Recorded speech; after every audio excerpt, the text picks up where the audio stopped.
Hello students, I hope you all are doing fine. In today's session students, I'm going to pick up your poem 3, okay, from your Beehive book. And quick recap of the previous session that we did. In the previous session, I sent you the assignment. I hope you have done that in your copies.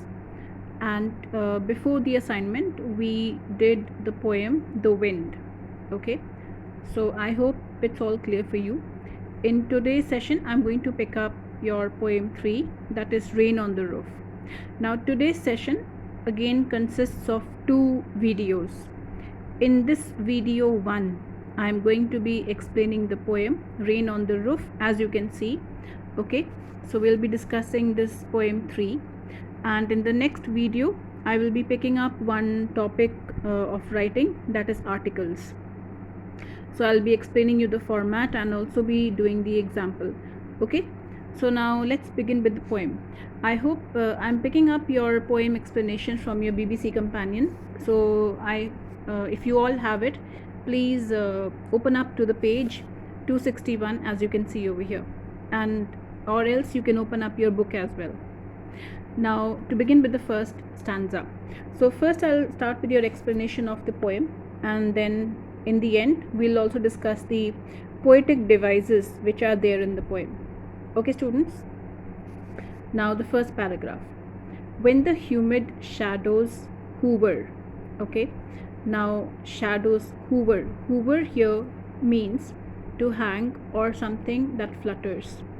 So in the first paragraph, the poet is describing the day. During the daytime, he is lying on his bed in his small cottage, and it's very hot. Okay, and shadows, it means it's kind of afternoon time when we can see the shadows all around us. Over all the starry spheres. Now here he's talking about the sky again, which is filled with the stars in the night. So he's describing the time before the rainfall and the melancholy darkness. I'll repeat the word. This is called melancholy. Melancholy, it means gloomy or sad state of mind. Basically the lazy state of mind. Okay, gently weeps in the rainy tears. So when the rain comes, so all the gloomy part of our, or the lazy part of our mind, that goes away, and when it starts raining, instantly we experience our mind which becomes very active. You want to enjoy in the rain, you feel like getting wet in the rain, or of course yes, having some good snacks in the rain. This is what we are going to be soon experiencing, and yes, we have had rainfall in this week or last week, so I'm sure you felt very soothing because it gives you a relief from this scorching heat or too much heat. What a bliss to press the pillow. Bliss means here blessing. To press the pillow means to lie on the pillow. So the right author, the poet is describing that yes, what a blessing it is that when it rains and you are lying on your bed in a very relaxed way and you are on your pillow of a cottage. Now here cottage, he is referring to the cottage where he is, chamber bed, and lie listening to the patter. Patter here means the sound of the rain, of the soft rain overhead. So I'll quickly read the explanation here. In this stanza, the poet describes his experience of rain one day as he lies in comfortable, leisurely mood in his cottage and listens to the soothing music made by the showers of rain falling overhead on the roof. The poet states that when the star-studded sky, now here star-studded means star-filled sky, is thickly overcast with clouds, it leads to gloomy darkness all around. This is what we experience. The vapors condense to form clouds that produce gentle rain. According to the imagination of the poet, raindrops are kind of tears shed by the dense and sad darkness. The poet considers it to be heavenly delightful experience to lie in the comfortable bed, pressing the head against a soft pillow and listening to the pattering sound of the showers of rain falling on the roof. Now students, going over to your second paragraph. Second paragraph, every tinkle on the shingles. Now here shingles, tinkle here means again the raindrops.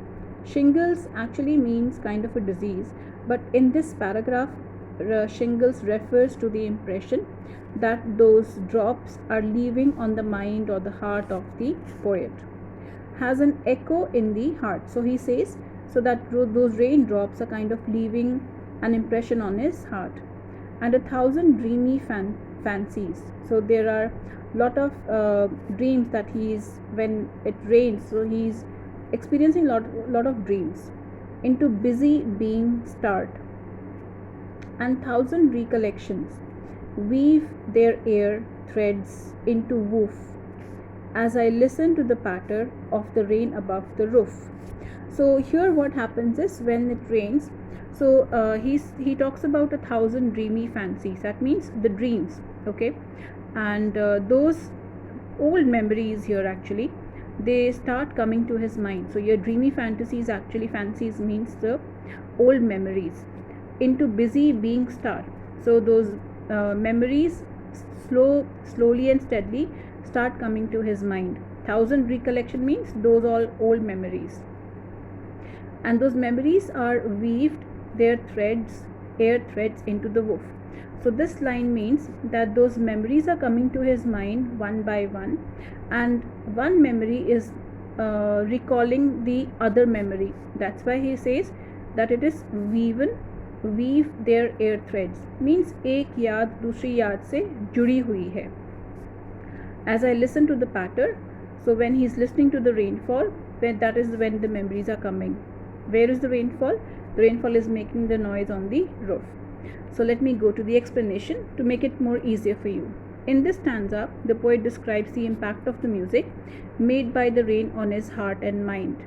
He remarks that the tinkling sound produced by the raindrops falling on the roof tiles cause a resonance in his heart. Resonance means brings a peace or calmness to his heart. His heartbeats respond sensitively to every sound of the falling rain. In his much occupied mind, a large number of fanciful and imaginative ideas spring up. Innumerable means unlimited memories of the past are revived and get entwined. Entwined means get mixed up. Like what? Like a woven patchwork as he lies listening to the pattering sound of the raindrops. So what is the mixed up feeling he's having? See, he's lying on the bed, he's feeling very calm, old memories coming to his mind. So all that is actually getting mixed up in his mind, and at the same time he's also enjoying the sound of the raindrops. Okay students, now proceeding with the last paragraph and the third paragraph. So in the third paragraph, so in the second paragraph we did about the poet talks about old memories. In the third paragraph he talks about his one of very fond memory, which is that fond memory is of his mother. Now in memory comes my mother as she used in years agone. Years agone means in the past. To regard the darling dreamers. Now here darling dreamers means the little children, the small children, or she left them till the dawn. So before going to bed, mother used to very calmly come to the rooms of the children, and she used to make sure that all of them are feeling relaxed and they are sleeping well till she meets them in the morning. Oh, I feel her fond look on me. So the poet says today, this day or this time is taking me back to that same childhood days, as if when the way she used to look at me when I was small child. So I feel the same today now. As I list to this refrain means that same memory coming to my mind, which is played upon the shingles by the patter of the rain. Shingles again means the impression. So I am trying to, yes, this rain is trying to bring back those memories and leaving an impression on my heart. Let's go to the explanation. As the poet lies in his bed listening to the soft pattering sound of the gentle rain falling on the roof, Among many other memories, there emerges in his mind the memory of his mother. He vividly means very quickly remembers, how she used to look affectionately at her children before she went to her bed, leaving them for night to meet again in the morning. As he listens to the music of the rain, he can still experience the loving look of his mother. In fact, the rainy nights reminds the poet of similar nights during his childhood, when his mother was alive and showered love on him and his siblings. So students, this is the end of the poem. Now I'm going to be taking you to the explanation of the poetic devices that we have in this.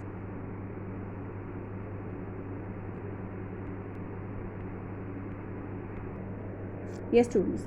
Now the first poetic device that we have in this poem is the alliteration. Now what is an alliteration? Alliteration is basically repetition of sounds in a sequence of words. Why it is used? It is actually used to make a message more effective. Let's take an example from the poem. For example, see, over all starry spheres. So the sound of star, spheres, okay. S and R sounds are repeatedly used. Now next example is, what a bliss to press the pillow, okay. So bliss and press, again this is repeated. Into busy being start, again busy being, okay. So these are the examples of alliteration. Now going over to personification. Students, basically personification is a very interesting I would say poetic device. It actually what personification means, it's a kind of in which human traits are attributed to inanimate things or birds, beasts. So this is basically where anything, things or birds or beasts or trees, they are actually converted they are actually described being like a person. Let's take an example to understand better. And the melancholy darkness gently weeps in rainy tears. Now see, now gently weeps in rainy tears. What is happening over here? So the poetess personifies darkness just like a human being mood, melancholy mood. And shed tears, now yes, shed tears here, that means the raindrops. So the day is converted to be like a day, like a human being, like a living human being. And let's take a next example. And thousand recollections weave their air threads into the woof. Okay, thousand recollections, I explained, this means the memories. Now how can memories weave their thread? Now weaving is an action which can only be performed by a human being. So again, see, the weaving, the memories and weaving is being personified like a human being. See, recollection are personified here as they are shown to be weaving a cloth with thread of air. Okay, I hope it is clear for you. Next is transferred epithet. Transferred epithet is actually a poetic device in which adjective is not used with noun which it qualifies, but with some other noun.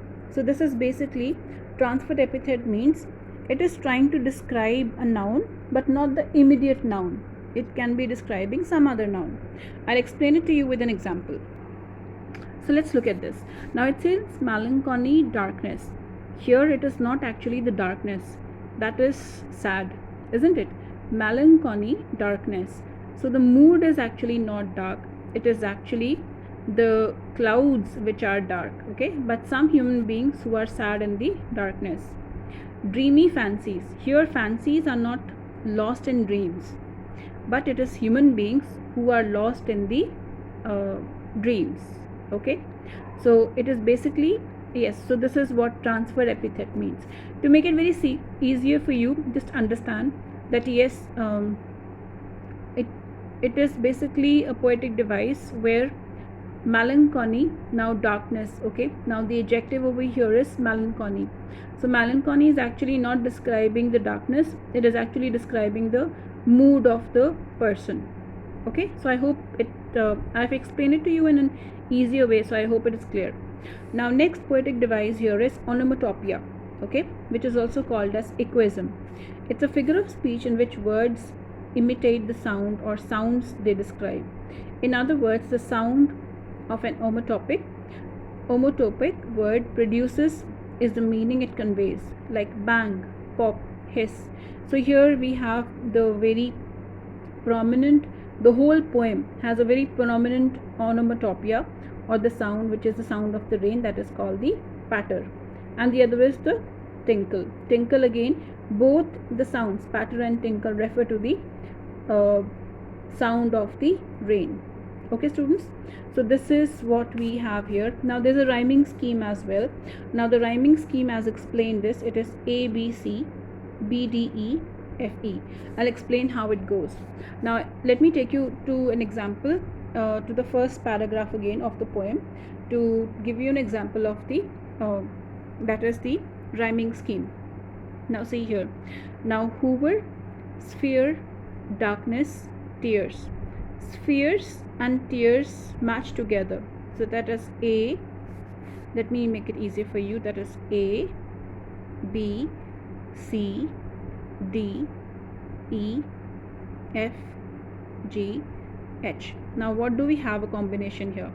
Now Hoover is not matching with anything, Hoover, but spheres and tears, so that is B and D.